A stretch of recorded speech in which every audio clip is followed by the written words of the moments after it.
কিতাবিল্লাহ মিনহা আরবাআতু হুরুম।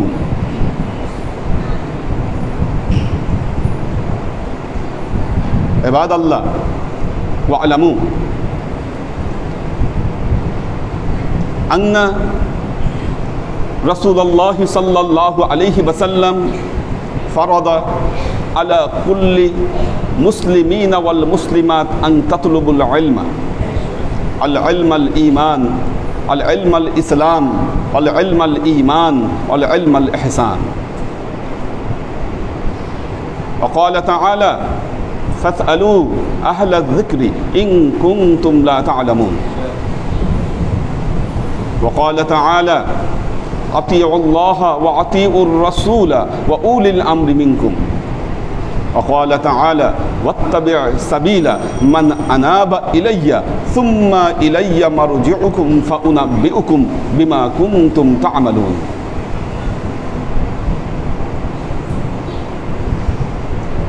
وقال تعالى وإن تطع أكثر من في الأرض يضلوك عن سبيل الله.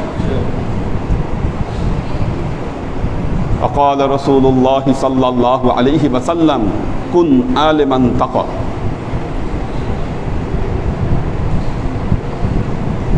أو مطيعا أو مستمعا أو محبا ولا تكن خامسا فتكون من الخاسرين. উপস্থিত আল্লাহর আশিক ও সালেক বৃন্দ, সর্ববিধ উত্তম প্রশস্তি জ্ঞাপন করছি সে আল্লাহ পাকের নিমিত্তে, যিনি পবিত্র মাসসমূহের মধ্যে অন্যতম একটি মাস যুলকাদ মাসে আমাদেরকে উপস্থিত করেছেন। দুই দিক থেকে এই মাসের গুরুত্ব। একটি হচ্ছে এই মাস হজের মাসসমূহের অন্তর্ভুক্ত, এটি হচ্ছে এটার প্রথম গুরুত্ব। কারণ আল্লাহ তাআলা তার কালামে পাকে বলেছেন আল হাজ্জু আশহুরুম মা'লুমা, হজের মাসগুলো নির্দিষ্ট। এই নির্দিষ্ট হচ্ছে তিনটি মাস, শাওয়াল, জিলকদ, জিলহজ। শাওয়াল মাস আমরা পার করেছি।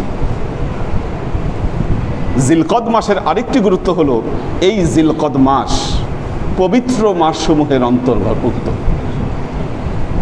আল্লাহ 12টি মাসে বছরকে সাজিয়েছেন, আর এই 12টি মাসের মধ্যে 4টি মাসকে আল্লাহ তাআলা পবিত্র ঘোষণা করেছেন, যার মধ্যে 3টি মাস যথাক্রমে সালাসাতুন মুতাতালিয়াতুন, আল্লাহ নবী বলছেন। শাওয়াল, জিলকদ, জিলহজ, মুহররম, এই তিনটা একসাথে। আরেকটা মাস আলাদা পড়েছে, এটি হলো রজব। এই 3টি মাস হলো পবিত্র মাস। অতি প্রাচীন যুগ থেকে আরবরা এই 4টি মাসে তারা যুদ্ধ বিগ্রহ সব কিছু বন্ধ রাখত, বিশেষ সম্মান জানাত, এবং এই মাসের পবিত্রতা যেন রক্ষা পায় এই প্রচেষ্টা সাহাবায়ে কেরাম করতেন। আমরা সেই জিলকদ মাসের ভেতরে আমরা উপস্থিত হয়েছি। আল্লাহর আশিক ও সালেক বৃন্দ, দেখুন মাহে রমজানুল মোবারক যাওয়ার পর শাওয়াল মাস শুরু হয়েছিল। শাওয়াল মাসের পরে আল্লাহ তাআলা পবিত্র জিলকদ মাস দিয়েছেন, যেন আমরা এই মাসের পবিত্রতা রক্ষা করতে গিয়ে রমজানের যে আমাদের আমল এবাদত সেটার ধারাকে সমুন্নত রাখতে পারি। সেজন্যই কিন্তু জিলকদ মাস একটি পবিত্র এবং হারাম মাস আমাদের মাঝে অবতীর্ণ করেছেন। আল্লাহর আশিক ও সালেক বৃন্দ, গত জুমায় আলোচনা করেছিলাম জ্ঞান অর্জন করা প্রত্যেক মুসলিম নর এবং নারীর উপরে ফরজ।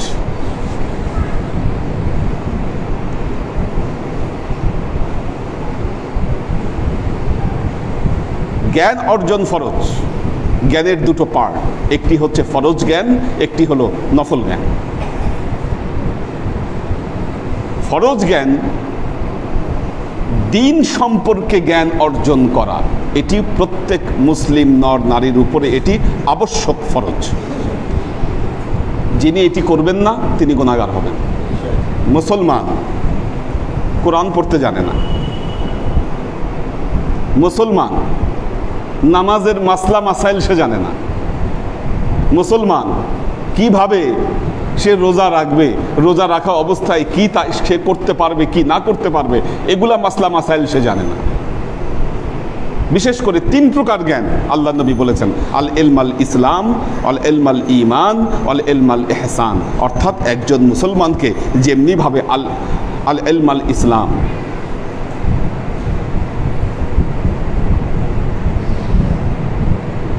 শরীয়ত সংক্রান্ত যে মাসলা মাসাইল এগুলো তাকে যেভাবে জানতে হবে, ইলমে মারিফাত তথা আল্লাহর সাথে নৈকট্য হাসিলের জন্য যেই জ্ঞান, সেই জ্ঞানও তাকে অর্জন করতে হবে।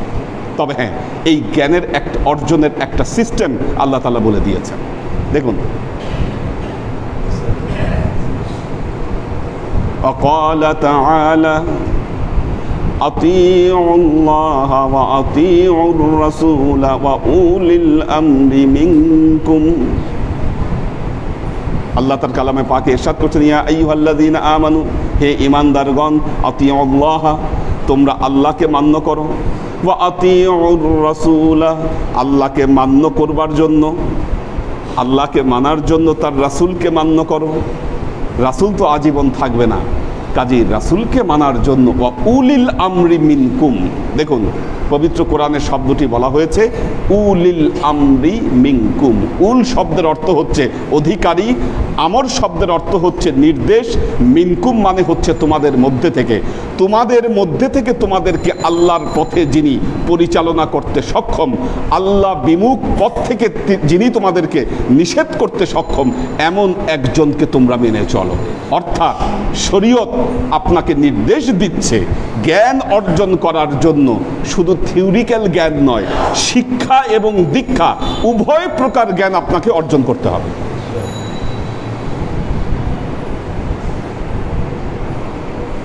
এখন বলতে পারেন, হুজুর জ্ঞান অর্জনের জন্য এখন তো ডিজিটাল যুগ, কোনো বিষয়ে গুগলে সার্চ করলেই কোনো বিষয়ে গুগলে সার্চ করলেই হাজার হাজার পেজ আসতেছে, সামাজিক যোগাযোগ মাধ্যমে সব কিছুর সমাধান আছে, যে কোনো সমাধান আমি তো নিতে পারি। আমার আবার তাহলে একজনের থেকে শিক্ষা এবং দীক্ষা আমাকে কেন নিতে হবে? আমি তো জ্ঞান অর্জন ওই থ্রুতেও আমি শরীয়তের জ্ঞানও আমি অর্জন করতে পারি। দেখেন, আপনি যখন সামাজিক যোগাযোগ মাধ্যমে গুগলে যখন সার্চ দিবেন, দেখবেন প্রতিটা মাসলারই পক্ষে একটা আসতেছে, ওইটার বিপক্ষে আবার আসতেছে। যেমন উদাহরণ দেই, ইমাম আবু হানিফা রাহমাতুল্লাহ আলাইহি বলেছেন, নামাজে ইমাম সাহেব যখন সূরা ফাতিহা পড়বে তখন মুক্তাদি সূরা ফাতিহা তার পড়া লাগবে না, সে মুক্তাদি পড়বে না। কারণ ফাইদা কুরিয়াল কুরআনু ফাসতাবিউ লাহু ওয়া আনসিতু লাআল্লাকুম তুরহামুন। আল্লাহ পবিত্র কোরআনে বলছেন, যখন কোরআন শরীফ পড়া হয় তোমরা শোনো এবং চুপ থাকো, যেন তোমাদের উপর আল্লাহর রহমত বর্ষিত হয়। কাজে ইমাম আবু হানিফা বলেছেন, ইমাম সাহেব যখন নামাজ তেলাওয়াত করবে তখন আপনি পেছনে কি করবেন না, আপনি তেলাওয়াত করতে পারবেন না নামাজ। ইমাম শাফিঈ বলছেন, লা সলাতা ইল্লা বিফাতিহাতিল কিতাব, না, যদি ইমামের পিছনে সূরা ফাতিহা যদি তেলাওয়াত না করে তাহলে মুক্তাদি নামাজই হবে না। লা সলাতা ইল্লা বিফাতিহাতিল কিতাব। তাহলে ইমাম শাফির মাযহাবের অনুসারী যিনি, তার মতে ইমাম আবু হানিফা রাহমাতুল্লাহ আলাইহির মাযহাব যিনি মাযহাবের অনুসারী, তার জীবনের একটা নামাজও হয় নাই।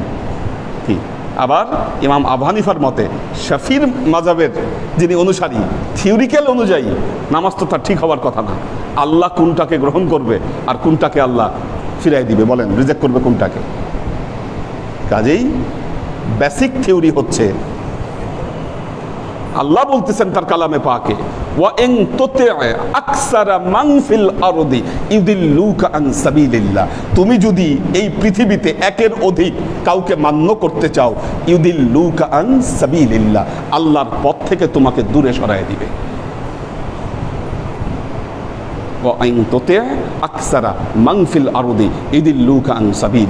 তাহলে উপায় কি? আল্লাহ বলছেন,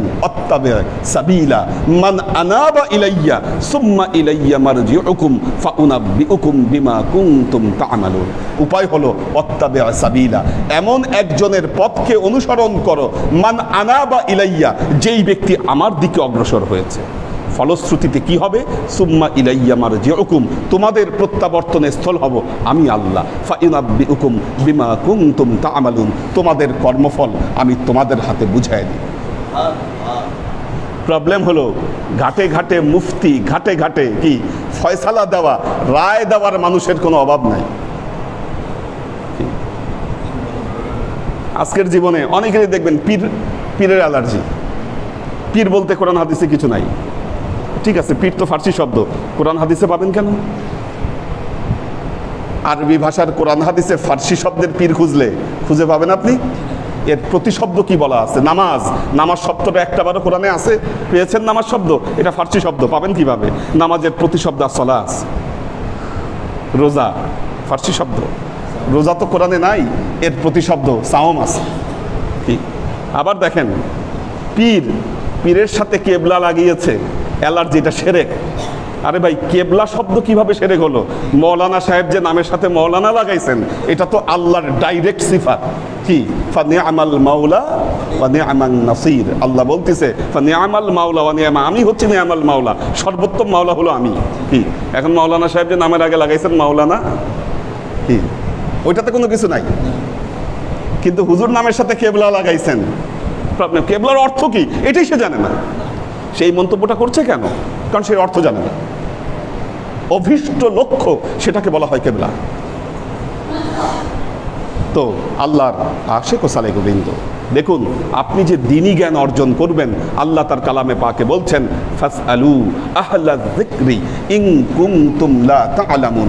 ফাসআলু, প্রশ্ন করো, আহলা যিকরি, যিনি আহলে যিকির, তাকে প্রশ্ন করো, ইন কুনতুম লা তা'লামুন, কোনো জিনিস যদি জেনে না থাকো, বুঝে না থাকো, যারা বোঝে জানে তাদেরকে প্রশ্ন করো। ওয়ালাউলা নাফারুম মিন কুল্লি ফিরকাতিন আইয়াতাফাক্কাহু ফিদ্দীন, আল্লাহ বলছেন ওয়ালাউলা নাফারুম, কেন তোমাদের মধ্যে থেকে এমন কিছু ব্যক্তি বের হচ্ছে না, আইয়াতাফাক্কাহু ফিদ্দীন, যারা দ্বীন নিয়ে গবেষণা করবে। ওয়ালিইউনজিরু কওমাহুম ইযা রাজাউ ইলাইহিম, সে যখন তার কওমের কাছে ফিরে আসবে, তখন সে তার কওমকে সেই অনুযায়ী ভীতি প্রদর্শন করবে। আল্লাহর আশিক ও সালেক বৃন্দ, মুসলমানগণ আজ দিকভ্রান্ত, তার কারণ হচ্ছে তাদেরকে নেতৃত্ব দেবার কেউ নাই। একটা মসজিদের ইমাম সাহেব যাকে নিয়োগ করেছি, সে হচ্ছে মসজিদ কমিটির বেতনভুক্ত ইমাম সাহেব। মসজিদ কমিটি তাকে দাঁড়ায় থাকতে বললে দাঁড়ায় থাকতে হয়, বসে থাকতে বললে বসে থাকতে হয়। তাহলে পুরো সমাজ, মসজিদ কাকে অনুসরণ করতেছে? ইমামকে না মসজিদ কমিটিকে? আর দেখেন, মসজিদ কমিটির যারা সদস্য, যারা সভাপতি, তারা কারা? সমাজের গণ্যমান্য, মানে অন্য অর্থে গণ্যমান্য। কি এনার মসজিদে এসে পকেটে তসবিও রাখতে পারে, বাইরে গেলে অনেক সময় কারো কারো পকেটে পিস্তলও থাকে। বাস্তব, মসজিদ কমিটির সভাপতি বাসায় বসে সিগারেট খায়, ওপেনে খায়, মসজিদ কমিটির সভাপতি। কি তাহলে সমাজটা যাবে কোথায়? সমাজকে নেতৃত্ব দিচ্ছে কারা?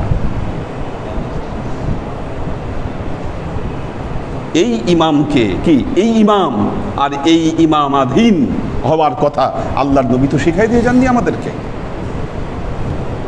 এটি শিখাননি আল্লাহর নবী। কেন আমরা আজকে পথভ্রষ্ট হচ্ছি? হেদায়েত কেন পাচ্ছি না? এই কারণে পাচ্ছি না। ফয়সালা, রায় দিবি ইমাম, এই মেম্বার সেই পর্যায়ে থাকবে।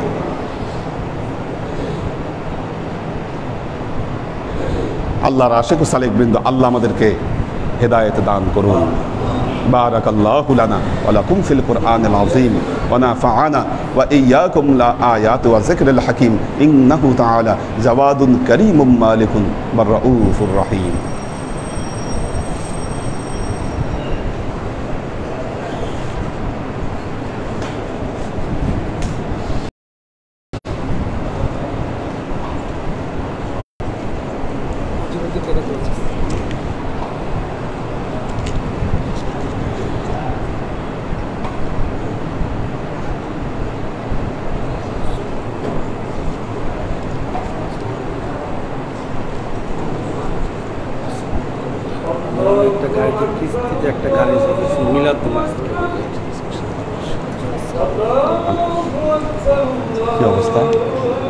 মাশাআল্লাহ, আলহামদুলিল্লাহ, সুস্থই তো লাগতেছে একেবারে।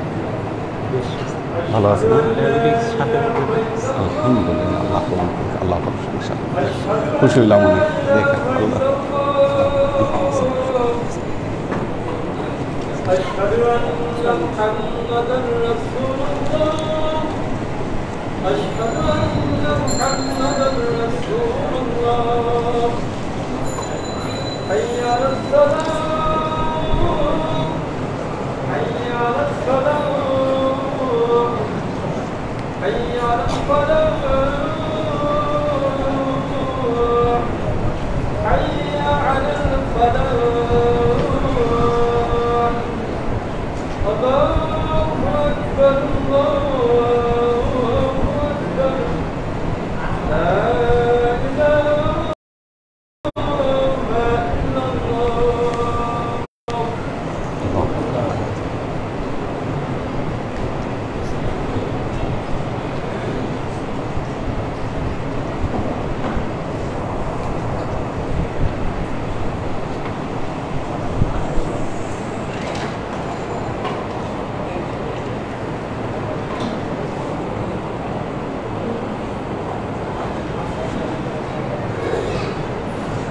الحمد لله الحمد لله الذي جعل في كتابه 12 شهرا في العدة فيه 4 حرم أولها محرم وصانها رجب وبعدها ذو القعدة وذو الحجة فمن لم يظلم نفسه فقد بلغ فمن لم يظلم نفسه فهو الدين القيمة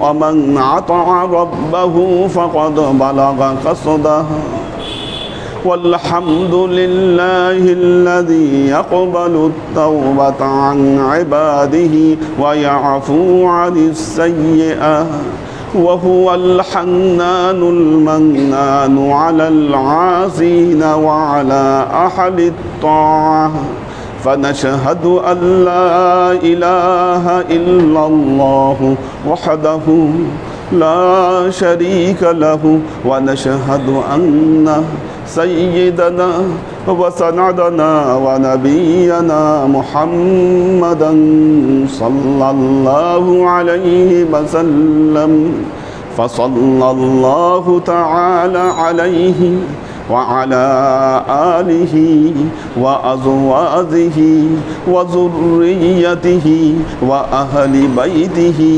وأحبابه وأصحابه الأجمعين إلى يوم القيامة. أما بعد عباد الله توبوا إلى الله وادخلوا في السلم كافة ولا تتبعوا خطوات الشيطان إنه لكم عدو مبين ولتنظر نفس ما قدمت لغد واتقوا الله إن الله خبير بما تعملون. عباد الله واعلموا أن هذا الشهر ذو القعدة الحرام هذا شهر من أشهر الحج ومن أشهر الحرام. عباد الله فاتعظوا بنصيحتي كما أخبر لنا ولكم في القرآن العظيم ونفعنا وإياكم لآيات وذكر الحكيم إنه تعالى جواد كريم مالك بالرؤوف الرحيم.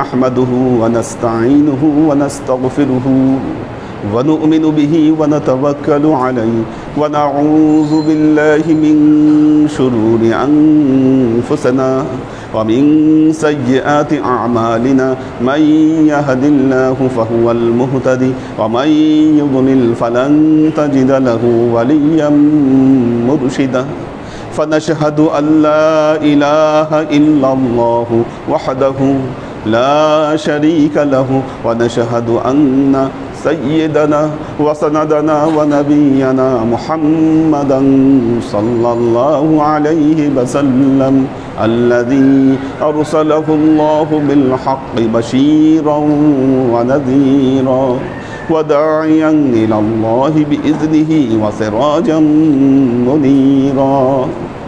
وقال تعالى: إن الله وملائكته يصلون على النبي يا أيها الذين آمنوا صلوا عليه وسلموا تسليما. اللهم صل على محمد وعلى آل محمد كما صليت على إبراهيم وعلى آل إبراهيم إنك حميد مجيد. اللهم بارك على محمد وعلى آل محمد كما باركت على إبراهيم وعلى آل إبراهيم إنك حميد مجيد. اللهم صل وسلم ورحم وبارك على سيدنا ونبينا وشفيعنا وحبيبنا وقرة أعيننا محمد صلى الله عليه وسلم وعلى آله وأزواجه وذرياته وأهل بيته وأحبابه وأصحابه الأجمعين إلى يوم القيامة، خصوصا على صاحب الصدق عامل المؤمنين أبي بكر الصديق رضي الله تعالى عنه، وعلى صاحب العدل والإحسان عامل المؤمنين عمر بن الخطاب رضي الله تعالى عنه، وعلى صاحب الحياء والإحسان عامل المؤمنين عثمان بن عفان رضي الله تعالى عنه، وعلى صاحب الحلم والعلم والعرفان عامل المؤمنين علي بن أبي طالب رضي الله تعالى عنه، وعلى تمام العشرة المبشرات والتابعين والتابعين المهديين. اللهم اهد أئمة المسلمين إلى سنة رسول الله صلى الله عليه وسلم. اللهم اغفر أئمة المسلمين مغفرة ظاهرة وباطنة. اللهم أعز الإسلام والمسلمين. اللهم أت أئمة المسلمين فلاحا عظيما. اللهم انصر من نصر دين محمد صلى الله عليه وسلم وجعلنا منهم واخذل من خذل دين محمد صلى الله عليه وسلم ولا تجعلنا منهم. تعالوا عباد الله رحمكم الله. إن الله يأمركم بالعدل والإحسان وإيتاء ذي القربى وينهى عن الفحشاء والمنكر والبغي يعظكم لعلكم تذكرون. فاذكروني أذكركم واشكروا لي ولا تكفرون.